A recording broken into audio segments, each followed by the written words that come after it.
আসসালামু আলাইকুম ফ্রেন্ডস, সবাই কেমন আছেন? আশা করি সবাই ভালো আছেন। আলহামদুলিল্লাহ, আপনাদের দোয়ায় আমিও ভালো আছি। আজকে আমি আপনাদের মাঝে ছোট্ট করে একটি ব্লগ নিয়ে এসেছি। আজকে আমি যখন বাজার থেকে এসেছি, আর আমি সবসময় একসাথে 30টা ডিম নিয়ে আসি, কারণ আপনার ভাইয়া ডিম বেশি পছন্দ করে, আর ঘরের মধ্যে ডিম থাকলে সব কিছু থেকেই নিরাপদ।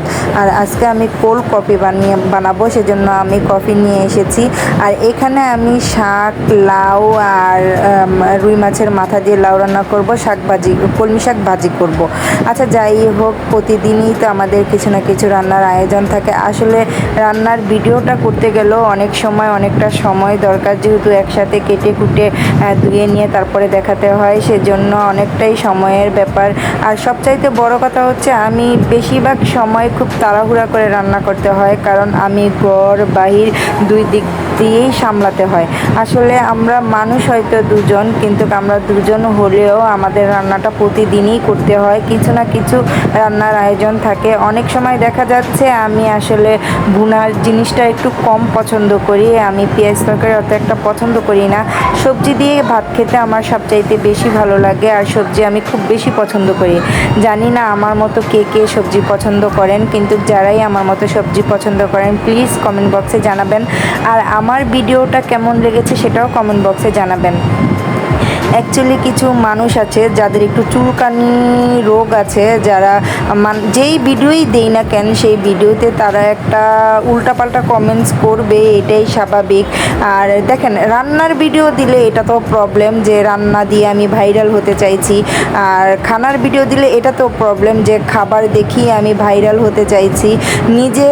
নিজের শখের মতো করে একটা ভিডিও দিলে ওইটা তো প্রবলেম, আমি নাচ গান করছি। তাহলে আমরা কি করব বলেন? আমরা কি অনলাইনে কাজ করতে পারবো না? সেটাই বোঝাতে চাইছেন? আচ্ছা, যাই হোক, আমি এখন আর কারো কথাই গায়ে মাখি না। তার কারণ হচ্ছে, কারো কথা গায়ে মাখার চাইতে গায়ে লোশন মাখলে আমার স্কিন ভালো থাকবে, সেজন্য আর কারো কথাই গায়ে মাখি না। দেখেন আমার তরকারির কালারটা কত সুন্দর দেখাচ্ছে। আর ওদিকে আমি শাকভাজি বসিয়ে দিয়েছি, শাকভাজিও আমার প্রায় হয়ে গেছে। এইখানে আমি এখন লাউটাকে ভালো করে কষাবো।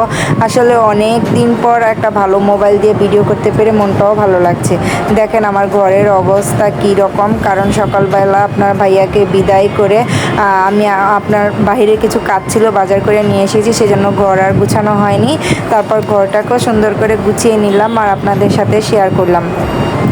আসলে আমি অনেক সময় অনেক কাজ করলেও সেটা শেয়ার করতে পারি না, কারণ আসলে আমি এই অনলাইন সম্পর্কে অত একটা বুঝি না। ভাবি অনেক সময় যে আমি এটা ভিডিওটা শেয়ার করব, কে কী ভাবলো, আবার ভাবি এই ভিডিওটা শেয়ার করব যদি কোনো উল্টোপাল্টা কমেন্টস আসে।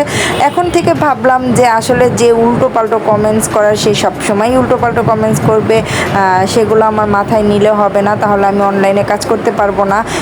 এখন থেকে আমার নিত্যদিন যে ভিডিওটাই ভালো লাগবে আমি সেটাই অনলাইনে আপডেট করব। যদি কারো ভালো লাগে দেখবে, আর যদি কারো ভালো না লাগে ওকে। আমার কাছ থেকে সবসময় ভিডিও পাবেন। আর যারা আমাকে সাপোর্ট করেছেন তাদেরকে অনেক ধন্যবাদ। সবাই ভালো থাকবেন। আল্লাহ হাফিজ।